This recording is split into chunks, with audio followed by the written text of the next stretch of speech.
Well, our contributing editor, that's Vuyo Mvoko, is in Maseru, Lesotho, following closely the electoral process there. And we're live to him now. Good afternoon, Vuyo, and thank you for your time on the PM News Desk.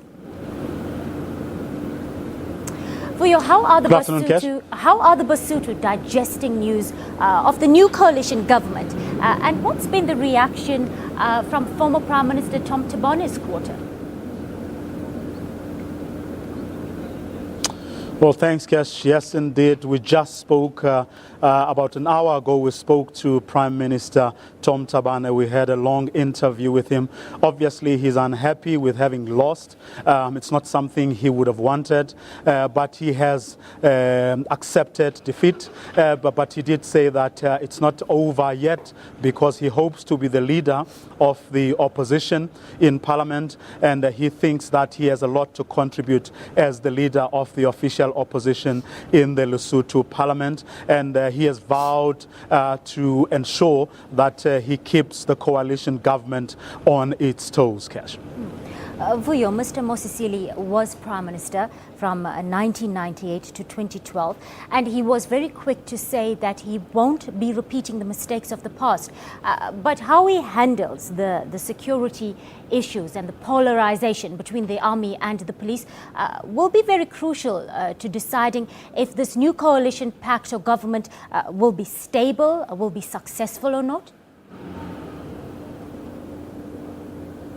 Well, it's interesting, Kes, that you're raising that question, because that was one of the first questions I asked, what they were going to do with the crisis within the security forces, the police and the army, that is. And the interesting thing he said, both him, in fact, and Mr. Metsing said, was that there was never a crisis in the first instance. They said they went along, or they suggested at least, that they went along with that narrative because they saw that if they didn't go along with that narrative, then Mr. Tom Tabane would have made a big issue of that. So they thought, in the interest of the country, in the interest of moving forward, they should accept that narrative and allow the facilitator and SADC to deal with it. But then they reckon that after, as soon as they take over the reins, it will be business as usual. And they do not believe that the police and the army will behave strangely. They do, in fact, believe that the people who are in charge of the army and the police do have what it takes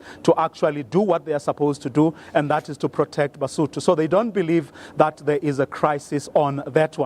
But with regard to the coalition itself that they have formed, they do believe that that coalition has a lot more to offer than simply being bound together by a hate or dislike for one man, and that one man being Tom Tabane. They do believe that there's a common program of action that they can put together and actually put before the people of Lesotho, and they do believe that they will be able to execute that program, and there will be no crisis, as was the case with the coalition that was led by Mr. Tabane, which was in a crisis, which forced the election that took place on Saturday. Kesh? A press conference by SADC facilitator, Deputy President Cyril Ramaphosa, expected for sometime this afternoon. What can we expect, Vuyo? Well, at about 4:30, we do expect the SADC facilitator, Deputy President Cyril Ramaphosa, to address a media conference. He will speak to the issues that he would have raised with members of the incoming coalition government, but also with Mr. Tabane, and as well as other people who will be in the opposition benches when Lesotho's new parliament reconvenes. So he will be briefing us as to what it is that he had discussed with them, but also whether he sees a role for himself and for SADC beyond this point. Vuyo, political maturity or level of this demonstrated during these polls, but Lesotho, let's face it, still faces a number of underlying unresolved issues that triggered last year's crisis. The country does need some institutional reforms which will articulate more clearly the role of the police and the army, and in fact the role of the opposition in parliament as well.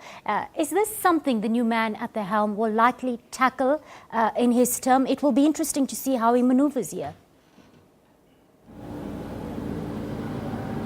Well, from what members of the coalition, we spoke to them. I mean, the sound bites you played earlier were from those interviews. They are pledging to put the country before their narrow personal and political interests. And one of the things they are promising to do is to actually ensure the independence of state organs, especially the independence of the judiciary, but also ensuring that they themselves do not abuse those institutions as it has been alleged several times here that has been the case. So they are promising to actually make sure that they kickstart processes that will ensure that if there's a need to review the constitution because of the crises that Lesotho has seen over the past couple of years, they will not hesitate to actually initiate processes